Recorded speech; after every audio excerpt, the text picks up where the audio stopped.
பிரதி சபாநாயகர் அவர்களே, ஜனாதிபதி அனுரகுமார திசாநாயக்க அவர்கள் தனது கொள்கை விளக்க உரையினை நிகழ்த்தியிருக்கின்றார். அது தொடர்பான விடயங்கள் தற்போது விமர்சனத்திற்கு உட்பட்டு கொண்டிருக்கின்றது. அந்த வகையில் உண்மையில் இலங்கையின் வரலாற்றை எடுத்துக்கொண்டாலும் சரி, பாராளுமன்ற வரலாற்றை எடுத்துக்கொண்டாலும் சரி, ஒவ்வொரு கட்சியினருக்கும் பல பிரச்சனைகளை தீர்க்கக்கூடிய விதத்தில் மக்கள் சந்தர்ப்பங்களை அளித்திருந்தார்கள். குறிப்பாக சொல்லப்போனால் ஐக்கிய தேசிய கட்சி, ஸ்ரீலங்கா சுதந்திர கட்சி, பொதுஜன பெரமுன போன்ற கட்சிகளுக்கு மக்கள் பாராளுமன்றத்தில் அவ்வப்போது சந்தர்ப்பங்களை வழங்கியிருந்தார்கள்.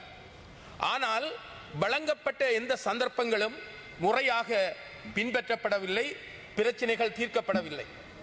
அதன் விளைவு என்னவென்றால், இன்று பாராளுமன்றத்தை பார்க்கின்ற போது அசுர பெரும்பான்மையோடு இருந்த பல கட்சிகள் இன்று 3, 4, 5 ஆசனங்களுக்குள் சுருங்கி இன்று எதிர்க்கட்சி வரிசையில் அவர்கள் அமர்ந்து கொண்டிருக்கின்றார்கள்.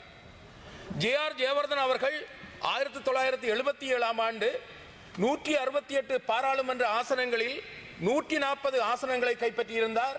6இல் 5 பெரும்பான்மையை பெற்றிருந்தார். அவர் இந்த நாட்டில் புரையோடி போயிருக்கின்ற இனப்பிரச்சனைக்கு அவர் தீர்வு தரவில்லை. அவரும் சாதாரண ஒரு அரசியல்வாதியாக இருந்துவிட்டு சென்று விட்டார். அடுத்ததாக சந்திரிகா பண்டாரநாயக்கா அவர்களுக்கு ஒரு சந்தர்ப்பம் 1994இல் வழங்கப்பட்டது.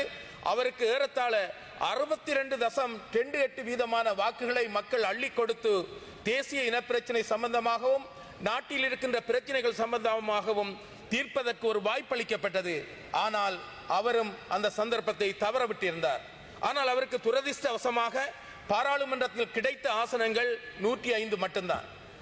அதேவேளை அடுத்த கட்டமாக 2015 ஆண்டு காலத்தில் மைத்ரிபால சிறிசேன அவர்களுக்கும் ரணில் விக்ரமசிங்கே அவர்களுக்கும் தேசிய இனப்பிரச்சனை சம்பந்தமாகவும் தேசிய ரீதியில் காணப்படுகின்ற பிரச்சனைகள் சம்பந்தமாகவும் தீர்ப்பதற்கு வாய்ப்பளிக்கப்பட்டது. அதனையும் அவர்கள் தவறவிட்டு இருக்கின்றார்கள். சுருக்கமாக சொல்லப்போனால், இந்த நாட்டில் முக்கியமான கட்சிகளாக கருதப்படுகின்ற ஐக்கிய தேசிய கட்சி, ஸ்ரீலங்கா சுதந்திர கட்சி, அடுத்த கட்டமாக வந்த பொதுஜன பெரமுன போன்ற கட்சிகளுக்கு வாய்ப்புகள் அளிக்கப்பட்டிருந்த போதும் அந்த வாய்ப்புகளை அவர்கள் பயன்படுத்திக் கொள்ளவில்லை. இன்று சரித்திரத்தில் அவர்களுடைய பெயர்களை குறிப்பிட்டு சொல்வதற்கு எதனையும் சாதிக்கவில்லை. ஆனால் 2024ஆம் ஆண்டில் ஒரு சந்தர்ப்பம் இடதுசாரி கட்சிகளுக்கு கிடைத்து, இடதுசாரி கட்சியான தேசிய மக்கள் சக்திக்கு கிடைத்திருக்கின்றது. ஜனாதிபதியை பெரும்பான்மை அடிப்படையில் தெரிவு செய்திருக்கின்றார்கள். இந்த பாராளுமன்றத்தில் 159 ஆசனங்களை அந்த கட்சிக்கு மக்கள் வாக்களித்து வழங்கியிருக்கின்றார்கள். எமது ஜனாதிபதி குறிப்பிடுவது போன்று வடக்கு, கிழக்கு, தெற்கு, மேற்கு என்று பேதமில்லாமல் எல்லா மக்களும் வாக்களித்திருக்கின்றார்கள். இந்த சந்தர்ப்பத்தை இந்த தேசிய மக்கள் சக்தியும் ஜனாதிபதியும் எவ்வாறு பயன்படுத்த போகின்றார்கள் என்பதைத்தான் உள்நாட்டிலும் வெளிநாடுகளிலும் மக்கள் விழித்து பார்த்து கொண்டிருக்கின்றார்கள். ஆகவே நான் சொல்லக்கூடிய விடயம் என்னவென்றால், இந்த சிவப்பு கட்சி, பச்சை கட்சி, நீல கட்சி என்பன தமது காலத்தில் எதனையும் சாதிக்கவில்லை. ஆனால் இந்த சிவப்பு கட்சி என்று சொல்லக்கூடிய இந்த இடதுசாரி கட்சி பல துன்பங்களை, பல கஷ்டங்களை, பல கஷ்ட நஷ்டங்களை அனுபவித்த கட்சி என்ற அடிப்படையில் அவர்களுக்கு மக்களின் துன்பங்களை பற்றி விளங்கிக் கொள்வதற்கு நல்ல சந்தர்ப்பம் இருக்கின்றது. எனவே இந்த சந்தர்ப்பத்தை அவர்கள் 5 ஆண்டுகளில் முறையாக பயன்படுத்தி கொண்டால் வரலாற்றில், சரித்திரத்தில் அவர்களுடைய பெயர் நிலையாக நின்று கொண்டிருக்கும் என்பதை நான் இந்த இடத்தில் சுட்டிக்காட்ட விரும்புகின்றேன். அதற்கு முன்பாக அவர்களுக்கு நான் வாழ்த்துக்களையும் கூறிக்கொள்கின்றேன். அதே நேரத்தில் இன்னும் ஒரு விடயம் சொல்ல மறந்துவிட்டேன். எனக்கு வாக்களித்து மட்டக்களப்பு மாவட்டத்தில் தெரிவு செய்த எமது ஆதரவாளர்களுக்கும் அன்பர்களுக்கும், குறிப்பாக கல்குடா, பட்டியர்ப்பு, மட்டக்களப்பு தொகுதிகளில் இருந்து தெரிவு செய்த அந்த அன்பர்கள், ஆதரவாளர்களுக்கு இந்த இடத்தில் நன்றிகளையும் பாராட்டுகளையும் தெரிவித்துக் கொள்கின்றேன். ஒரு வித்தியாசமான ஜனாதிபதி, எளிமையாக நடந்து கொள்ளக்கூடியவர், தன்னுடைய வெற்றியை ஆடம்பரமாக கொள்ளாதவர், கொண்டாட்டங்கள் மூலமாக திண்டாட்டங்களை மக்களுக்கு விளைவிக்காத ஒரு ஜனாதிபதி இன்று ஆட்சி பீடத்தில் ஏறி இருக்கின்றார். மிகவும் எளிமையாக, மிகவும் அர்ப்பணிப்போடு செயல்படுகின்றவர் போன்று அவருடைய செயற்பாடுகள் காணப்படுகின்றது. எனவே இந்த செயல்பாடு என்பது உண்மையில் மக்களுக்கு கிடைக்க வேண்டும்.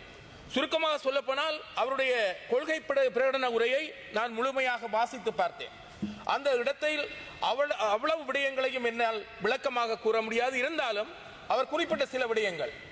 இனி அரசியலில் இனவாதம் மதவாதம் இருக்காது, அடிப்படைவாதம் இருக்காது, அடிப்படைவாதத்தை பயன்படுத்துகின்றவர்களுக்கு இங்கு அனுமதி அளிக்கப்படாது என்ற கருத்தினை குறிப்பிட்டிருந்தார். அதே போன்று எங்களுடைய சுகாதார அமைச்சராக இருக்கின்ற அமைச்சரவை பேச்சாளர் டாக்டர் நலிந்த அவர்களும் கூட இந்த விடயத்தை குறிப்பிட்டிருந்தார். இனவாதம் மதவாதத்திற்கு இனி இடமில்லை என்று கூறியிருக்கின்றார். வரவேற்கின்றோம், பாராட்டுகின்றோம். அதே போன்று இன்னும் ஒரு விடயத்தை சுட்டிக்காட்ட வேண்டும். அதாவது சட்டவாட்சியை பலப்படுத்த வேண்டும் என்று கூறியிருக்கின்றார். ஆகவே சட்டவாட்சி இங்கு பலவீனமாக இருக்கின்றது என்பதை அவர் உணர்ந்திருக்கின்றார். இந்த சட்டவாட்சி பலவீனமாக இருந்த காரணத்தால் பல குற்றச் செயல்கள் இங்கு நடைபெற்றிருக்கின்றது. ஈஸ்டர் குண்டு தாக்குதல் கூட அந்த சட்டவாட்சியின் பலவீனத்தில் ஒன்றாகத்தான் கருத முடியும். அதே போன்று கடந்த காலத்தை எடுத்துக்கொண்டால், அதாவது மஹிந்த ராஜபக்ச அவர்கள் ஆட்சி செய்த 2005ற்கும் 2015ற்கும் இடைப்பட்ட காலத்தை எடுத்து பார்க்கின்ற போது அங்கு நடைபெற்ற படுகொலைகளை பற்றி நான் சொல்லுவதாக இருந்தால் இன்று நாள் போதாது. அதாவது 40ற்கும் மேற்பட்ட ஊடகவியலாளர்கள் படுகொலை செய்யப்பட்டிருந்தார்கள்.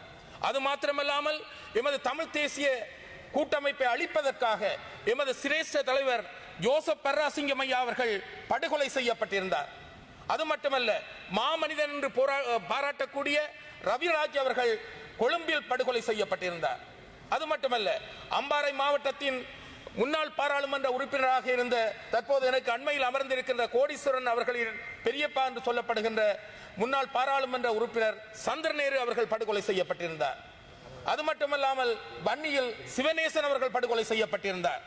அது மட்டுமல்ல, இலங்கையில் போற்றக்கூடிய ஒரு கல்வியாளராக இருந்த பேராசிரியர் ரவீந்திரநாத் அவர்கள் கிழக்கு பல்கலைக்கழகத்தின் உபவேந்தராக இருந்தவர், அவரும் கடத்தி செல்லப்பட்டு படுகொலை செய்யப்பட்டிருந்தார்.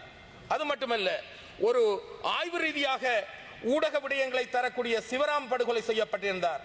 நடேசன் படுகொலை செய்யப்பட்டிருந்தார்.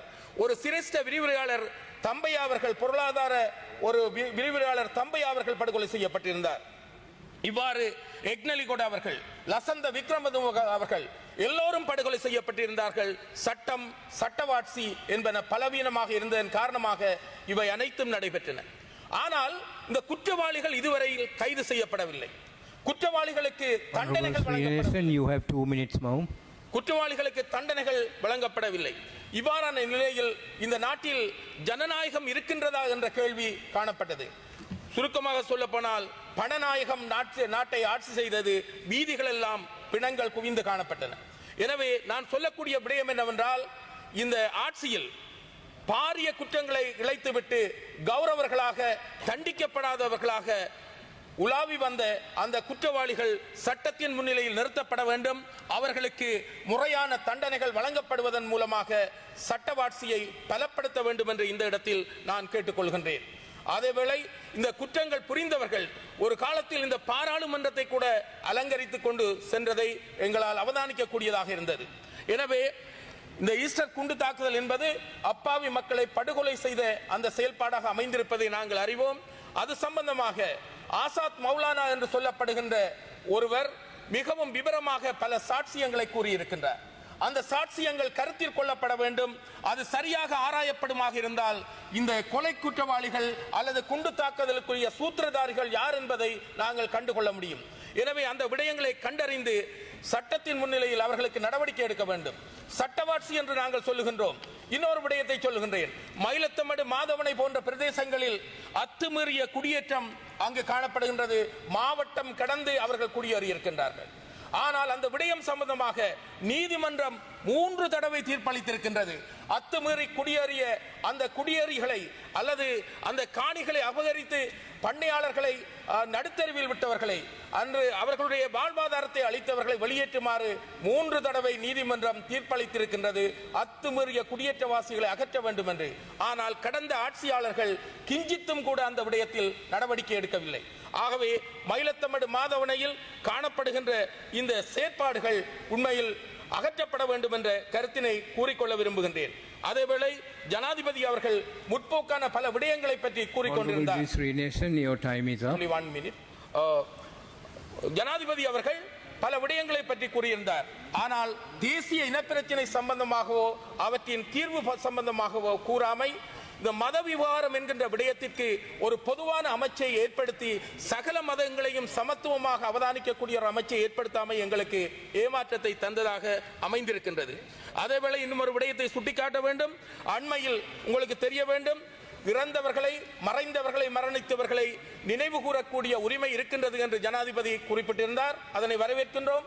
ஆனால் அவ்வாறு நினைவு கூர்ந்தவர், தனது தங்கை போராட்டத்தின் போது தனது உயிரை இழந்திருந்தார்.